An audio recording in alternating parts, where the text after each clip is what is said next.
안녕하세요. 여성 인권의 세계사에 대해서 발표할 전혜원입니다. 제가 올려두었던 비디오에서 프랑스 장관의 성비가 2012년에 1대1에 도달했다는 메시지를 받고 저는 깜짝 놀랐습니다. 그래서 궁금해서 2012년 당시 한국의 한국 장관 성비를 찾아보았는데요. 보니까 계산을 해본 결과 총 여성 장관이 2명으로 7.5대 1의 성비를 보여주었습니다. 목차는 여성 인권이 가지는 의미, 그리고 고대, 중세, 근대, 현대사와 마지막으로 제가 생각했을 때 여성 인권 운동이 나아가야 할 방향을 차례로 발표를 하겠습니다. 첫 번째로 저는 여성 인권이 가지는 의미와 이것이 우리 삶에 끼치는 영향에 대해서 간단하게 말하겠습니다. 여러분, 세계 인구의 절반이 여성입니다. 그 뜻은 또 다른 반은 남성이란 뜻이죠. 만약에 남성이 여성을 어떠한 이유로 차별을 한다면 그 뜻은 여성도 남자를 다르다는 이유로 다른 명분을 갖고 차별을 할 수 있다는 말입니다. 그 뜻은 두 성별이 서로를 겨냥하면서 상처를 주고받고 하는 양상이 계속된다고 할 수 있습니다.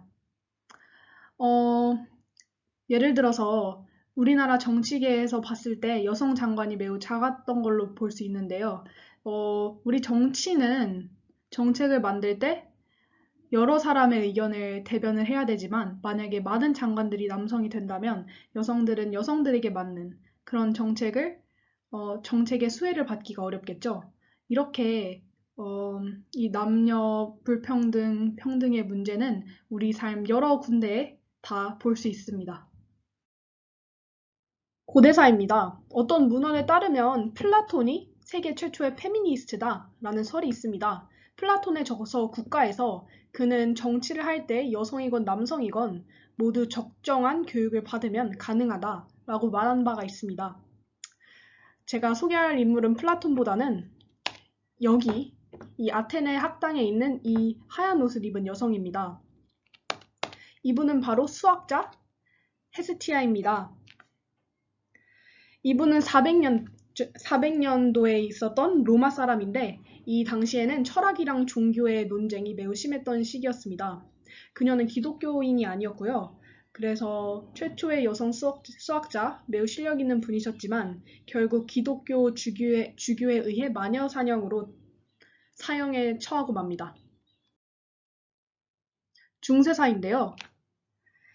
일단 중세 초기에는 여성을 죄의 원흉이라고 보면 되게 낮은 사람으로 여겼습니다.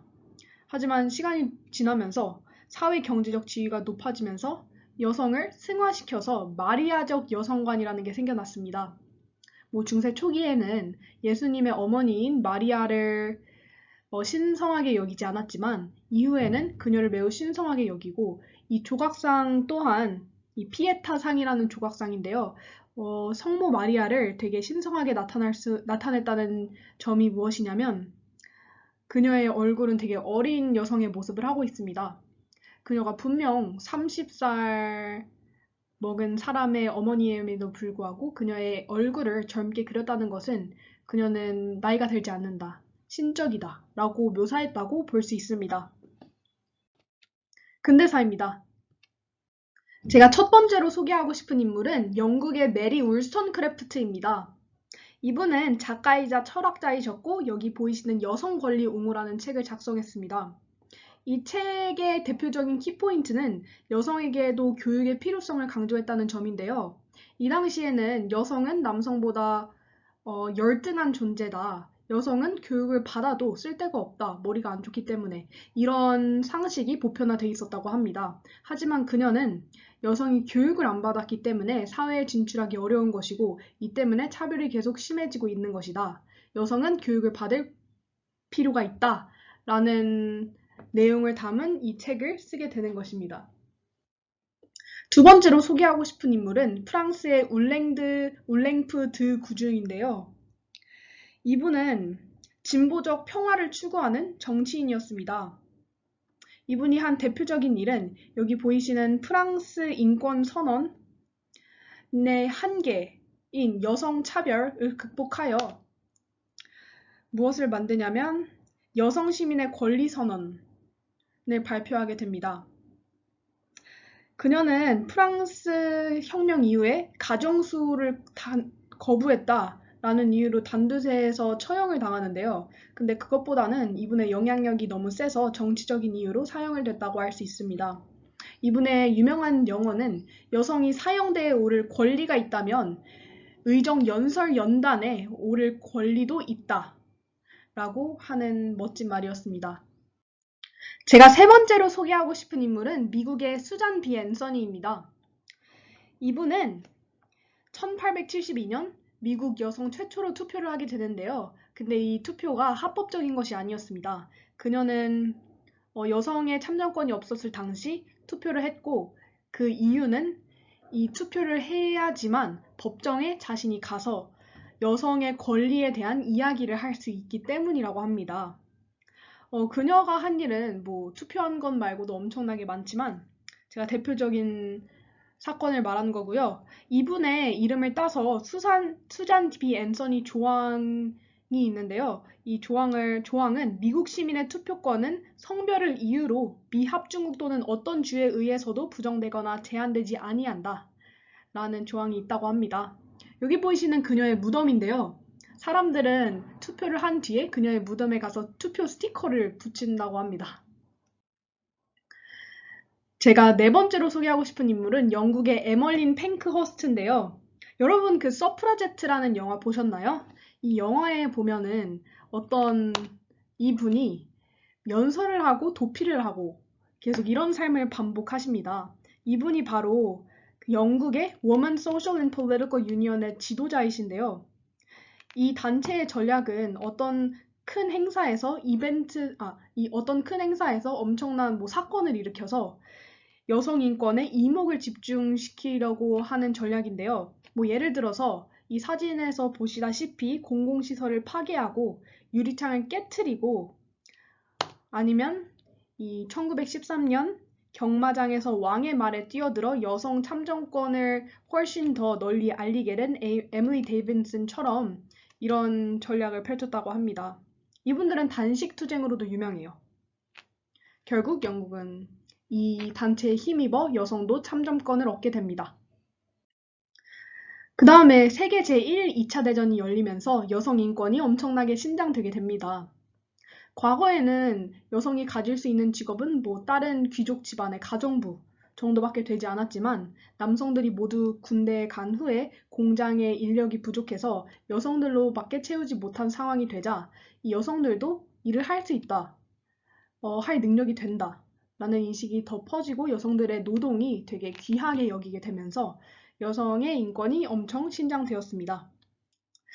여성 참정권 수여 연도인데요. 일단 뉴질랜드로 필두로 미국은 1920년, 영국은 1928년, 그리고 한국은 애초부터 선거권이 주어질 때 남녀가 모두 처음 갖게 된 것이 1948년, 그리고 신기하게도 우리 사우디아라비아는 2015년에 여성들이 참정권을 갖게 되었다고 합니다. 제가 마지막으로 이 근대사에서 소개하고 싶은 인물은 프랑스의 시몬 드 보부아르인데요. 이분은 유명한 철학가이자 작가이셨습니다. 이분이 쓴 책의 이름이 제2의 성인데 그녀의 주장은 이렇습니다. 남성과 여성의 차이는 생물학적인 것이 아니고 문화적, 사회적 영향에서 생겨난 결과. 이 말이 지금 들으면 되게 평범하고 아무렇지도 않은 말이지만 그 당시에는 아까 뭐 메리 울스턴크래프트에서 말했듯이 여성이 남성보다 열등한 존재다, 머리가 안 좋다 이런 편견이 깔려 있었기 때문에 이 주장은 매우 혁명적으로 들려왔다고 합니다. 또 그녀는 남녀 역할 분담으로 인한 차별을 두고 불평등 속의 평등에서 남녀가 조화롭게 살아가는 성 차이 속의 평등을 모색해야 할 것을 주장했고 또 여성들에게도 단 한 번도 독립된 계급을 형성하지 못하고 그냥 운명을 체념했다는 것이 잘못이라고 찝으면서 따끔한 한마디까지 책에 다 집어넣었다고 합니다. 1948년 UN 인권선언이 발효되게 됩니다. 이 내용에는 성별을 포함한 뭐 민족, 종교 이런 사회적 배경이 어떤 종류의 차별도 없이 모든 사람들이 모든 권리와 자유를 향유할 자격이 있다고 시사를 합니다. 이 선언이 구속력은 없지만 의미가 있는 이유는 인권 보호를 위해 우리가 끊임없이 노력해야 된다라고 알려주는 등대 역할, 상징 역할을 한다는 것에 의미가 있습니다. 이제 현대사입니다. 우리가 잘 알 거예요. 일단 첫 번째로 페미니즘이란 단어가 옛날에도 있었지만 2010년대 그때 더 우리나라에서는 대중화됐다고 할 수 있습니다. 그리고 미투 운동인데요. 이 미투 운동은 성폭행 또는 성희롱 피해자들이 목소리를 내면서 벌인 캠페인입니다. 이 캠페인이 여론의 힘을 더 싣고 사람들이 더 참여를 하면서 어떻게 보면 진짜 정치적인 힘까지 얻게 되었다고 할 수 있습니다. 여기서 더 나아가서 이 LGBT, 레즈비안, 게이, 양성애자, 그리고 트랜스젠더 이런 다양한 성소수자들의 인권과 차별을 금지하는 조항들이 만들어지고 있습니다. 이제 제가 생각한 여성 인권이 나아가야 할 방향인데요. 제가 얼마 전에 테드 영상을 보다가 그 페미니스트 다큐멘터리 작가가 남성 인권 운동가들의 인터뷰를 담은 다큐멘터리를 접하게 됐어요. 다큐멘터리 이름이 레드필 2017년작인데 여기 있는 남성 인권 운동가들이 하는 내용을 잠시 담아왔습니다. 일단 이 첫 번째 분은 뭐라고 하냐면 남성은 여성을 억압하는 존재라는 인식 때문에 남성을 바로 악한 존재로 하락시켜 버린다 라고 말하고 있고 이 오른쪽에 있는 분은 페미니스트들은 커리어는 자신의 추구해야 할 것이며 가족은 방해가 된다라고 생각하지만 많은 남자들은 커리어는 가족을 위해 추구할 것이고 가족이야말로 우리가 정말 지켜야 하는 것이다 라는 생각을 갖고 있다고 합니다. 그러니까 이렇게 성별 문제 때문에 모두가 상처를 얻고 살아가는 세상입니다. 근데 저는 다 함께 이왕 살아갈 거 굳이 자연 상태에서 정해진 그 성별 때문에 상처를 받을 필요는 없다고 생각합니다.